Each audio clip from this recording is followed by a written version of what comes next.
आपके अपने YouTube channel SL Hindi tricky में आपका हार्दिक स्वागत करता हूँ।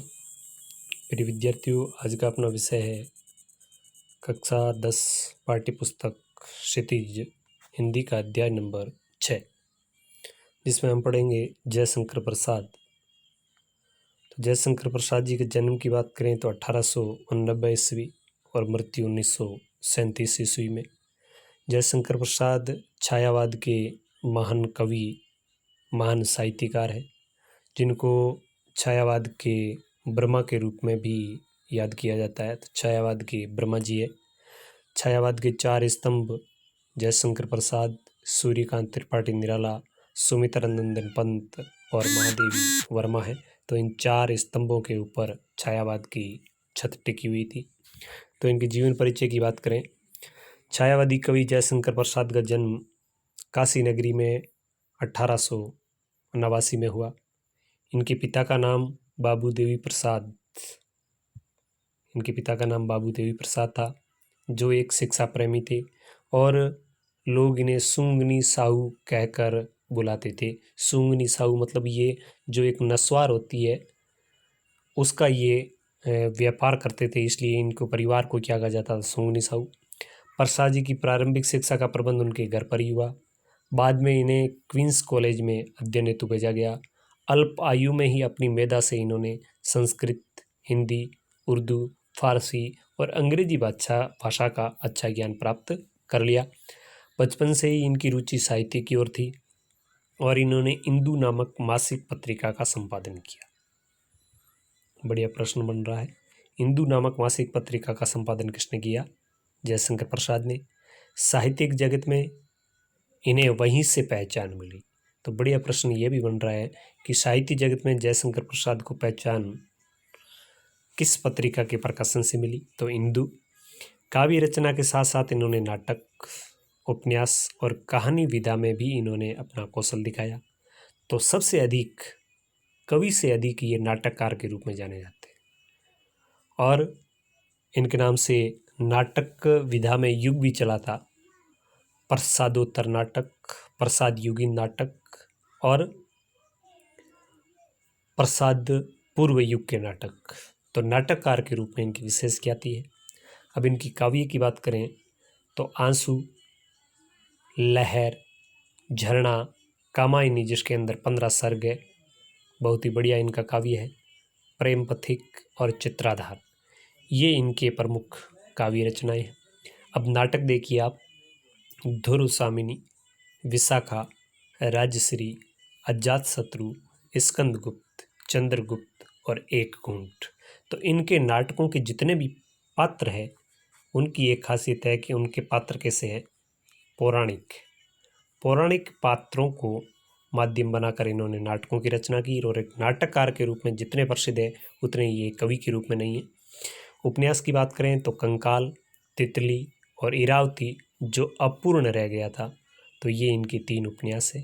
कहानी की बात करें आप, कहानीकार के रूप में भी ये प्रसिद्ध रहे हैं। आकाशदीप, प्रतिध्वनि, पुरस्कार, गुंडा, आंधी, छाया और इंद्रजाल इनकी कहानियां हैं। निबंध की बात करें तो काव्य कला और अन्य निबंध शीर्षक से इन्होंने निबंध भी लिखे। प्रसाद जी की प्रतिभा बहुमुखी है। बहुमुखी का तात्पर्य यही है कि जिनको अनेक क्षेत्रों का ज्ञान हो, किंतु साहित्य के क्षेत्र में कवि और नाटककार के रूप में इन्हें विशेष ख्याति मिली। तो विशेष तौर पर ये कवि और नाटककार के रूप में प्रसिद्ध रहे। छायावादी कवियों में ये अग्रगणीय है। अग्रगणीय का अर्थ है जिसकी गणना सबसे पहले होती। वाक्यांश के लिए एक शब्द अग्रगणीय, जिसकी गणना सबसे पहले हो। कामायनी इनका अन्यतम काव्य ग्रंथ है, यानी बहुत ही श्रेष्ठ काव्य ग्रंथ है और जिसकी तुलना संसार के श्रेष्ठ काव्यों से की जाती है। सत्यम शिवम सुंदरम का जीता जागता रूप प्रसाद के काव्य में मिलता है। सत्यम, शिवम का अर्थ कल्याण और सुंदरम का जीता जागता रूप है वो प्रसाद के काव्य में मिलता है। मानव सौंदर्य के साथ साथ इन्होंने प्रकृति चित्रण भी इन्होंने किया है। प्रकृति सौंदर्य का सजीव और मौलिक वर्णन इन्होंने किया है। इन्होंने ब्रज भाषा एवं खड़ी बोली दोनों भाषाओं का प्रयोग इन्होंने किया है। इनकी भाषा संस्कृत निष्ठ है, जिसमें संस्कृत के शब्दों का प्रयोग होता है। 15 नवंबर 1937 को हिंदी साहित्य का ये अमर कवि सदा सदा के लिए इस संसार से विदा हो गया। तो इनका निधन कब हुआ? 15 नवंबर 1937। अब देखिए इस पाठ में क्या है। पाठ में इनकी एक कविता है प्रभो। जयशंकर प्रसाद की कविता प्रभो उनके स्फुट कविताओं के संग्रह कानन कुसुम से ली गई है।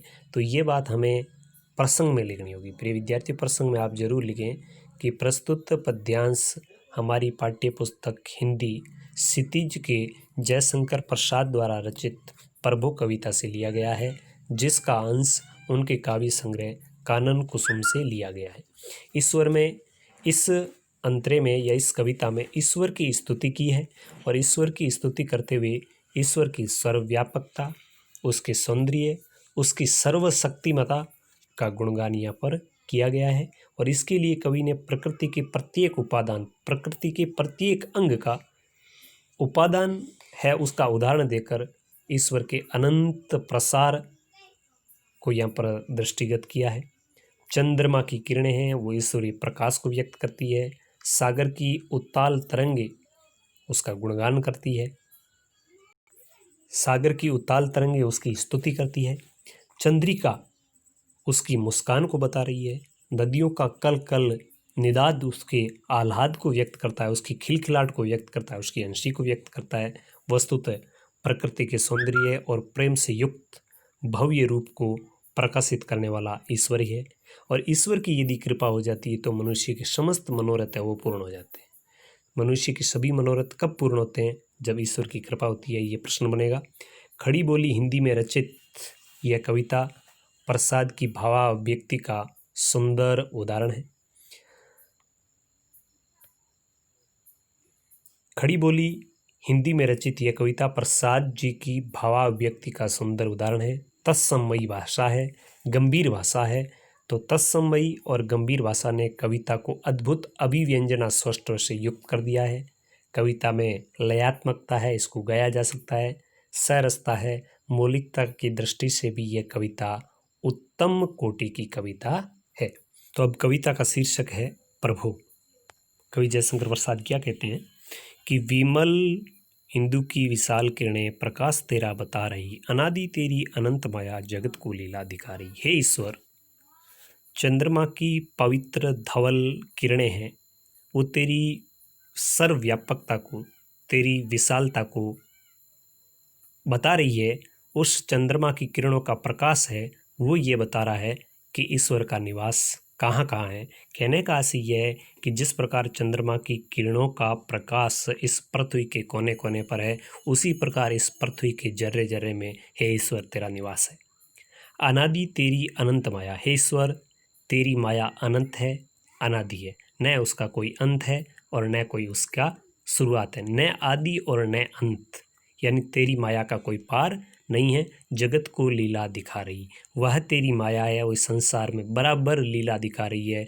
सभी मनुष्य इस संसार में निवास कर रहे हैं। कब किसका जन्म होता है, कब किसकी मृत्यु होती है, कब सृष्टि के अंदर पल पल परिवर्तन होते हैं, प्रकृति कब कब बदलती है। इस धरती पर जो भी चर और अचर है, वह जो भी दिखाई दे रहा है, वह सब कुछ तेरी ही लीला है। दूसरा अंतरा क्या कह रहा है? प्रसार तेरी दया का कितना ये देखना है तो देखे सागर, हे ईश्वर तू कितना दयालु है। तो दया का सागर कहा जाता है। तेरी दया का यदि किसी को प्रसार देखना हो, तेरी दया की यदि किसी को परीक्षा करनी हो, तो उसको सागर देखना चाहिए। जिस प्रकार सागर अथाह है, उसकी जल राशि अथाह है, उसका कोई पार नहीं है, उसी प्रकार हे ईश्वर तेरी दया का कोई भी पार नहीं है। तू भी दयालु कहा जाता है, तू भी दीनबंधु कहा जाता है। तो सागर के विशाल अथाह गहराई के समान तेरी दया का प्रसार है। तेरी प्रशंसा का रियाग प्यारे तरंग मालाएं गा रही, हे ईश्वर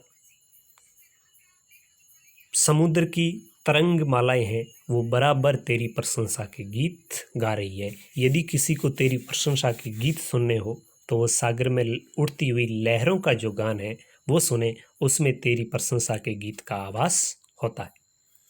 तुम्हारा स्मित हो जिसे निरखना, वो देख सकता है चंद्रिका को। हे ईश्वर तुम्हारा मुस्कान भरा चेहरा यदि किसी को देखना है तो वह चंद्रिका को देख सकता है। चंद्रिका के उस प्रकाश के अंदर तुम्हारा हंसता हुआ चेहरा दिखाई दे रहा है। कहने का आशय यह है कि तुम्हारी हंसी को चंद्रिका है वो दुनिया के सामने प्रकट कर रही है। दुनिया के सामने तुम्हारी हंसी को यदि कोई साक्षात रूप दे रही है तो वह चंद्रिका दे रही है। तुम्हारे हंसने की धुन में नदियां निदाद करती ही जा रही। हे ईश्वर, यदि तुम्हारी खिलखिलाहट किसी को देखनी हो, सुननी हो, तो वे लोग नदियों की कल कल करती ध्वनि है वो सुन सकते हैं। कहने का आशय यह है कि नदियों की जो कलकलाहट है वह ईश्वर की हंसी की खिलखिलाहट है। ईश्वर की हंसी की खिलखिलाहट का आवाज नदियों की कल कल करती ध्वनि में है वो सुना जा सकता है। आगे के अंतरे में कवि क्या कह रहा है? विशाल मंदिर की यामिनी में जिसे देखना हो दीपमाला। हे ईश्वर, यदि किसी मनुष्य को इस संसार रूपी मंदिर में रात्रि के समय यदि तुम्हारे घर की दीपमाला देखनी हो तो वह मनुष्य तारकागण की ज्योति उसका पता अनूठा बता रही। तो वह इस आसमान में अनंत रूप में छाए हुए तारे हैं, उनकी ज्योति को देख ले। वे तारों की ज्योति दीपमाला का ही आभास करा रही है। कहने का तात्पर्य यह है कि यह संसार रूपी ये पूरा संसार है, यह तुम्हारा घर है। और रात्रि में यदि किसी को दीपमाला देखनी हो तुम्हारे घर की तो वह रात्रि के समय अनंत आसमान में छाए हुए तारों को देख ले। ये तारे हैं, वह दीपमाला की गवाही दे रहे हैं। आगे का अंतरा है, प्रभो प्रेम में प्रकाश तुम हो, प्रकृति पद्मिनी के अंशु माली, असीम उपन के तुम हो माली, धरा बराबर बता रही। हे प्रभु, तुम प्रेम में प्रकाश हो, प्रेम में प्रकाश तुम हो, प्रेम से पूरित प्रकाश तुम ही हो। और इस पद्मिनी रूपी जो प्रकृति है, ये प्रकृति रूपी जो पद्मिनी है, इसके तुम अंशु माली हो।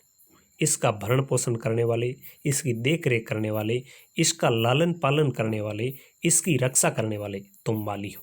असीम उपवन के तुम हो माली। इस संसार रूपी असीम उपवन, इस संसार रूपी उपवन की कोई सीमा नहीं है। इसके अंदर विभिन्न प्रकार के मनुष्य के रूप में, पेड़ पौधों के रूप में, पहाड़ों के रूप में, नदियों के रूप में विभिन्न प्रकार के पुष्प खिले हुए हैं। तो इस असीम उपवन के तुम माली हो। और इस बात का प्रमाण ये धरा स्वयं दे रही है। ये पृथ्वी स्वयं इस बात को बराबर बता रही है कि ये पूरी प्रकृति है वो असीम उपवन है और तुम इसके माली हो, तुम ही इसका भरण पोषण करने वाले हो। इसीलिए सूर्य रूपी माली, अंशु माली से का अर्थ है प्रकृति पद्मिनी के माली। किस रूप में? सूर्य के रूप में आकर तुम इसका भरण पोषण करते हो।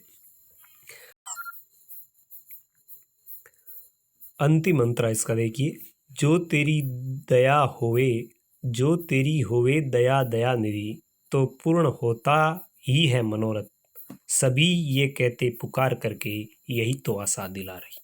हे ईश्वर, यदि तेरी दया हो जाए, दया निधि, दया निधि का अर्थ है दया का खजाना। हे दया निधि, यदि तेरी दया हो जाए, तेरी कृपा हो जाए तो सभी मनोरथ है वो पूर्ण हो जाते हैं, सभी मन की इच्छाएं पूर्ण हो जाती है।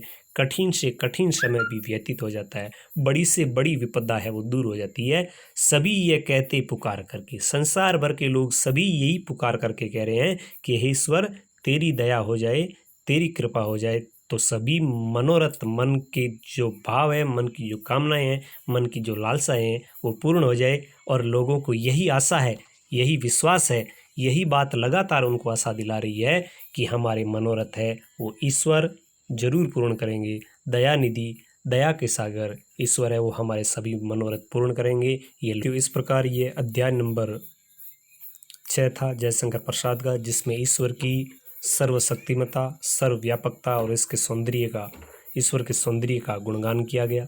तो कैसा लगा आपको यह पाठ? आप वीडियो की डिस्क्रिप्शन में जो लिंक दे रखा है वहाँ पर अन्य वीडियो देख सकते हैं, लेकिन कमेंट बॉक्स में जाकर अपनी राय ज़रूर दें। वीडियो को पूरा देखें, अंत तक देखें, लाइक करें, शेयर करें, सब्सक्राइब करें। धन्यवाद।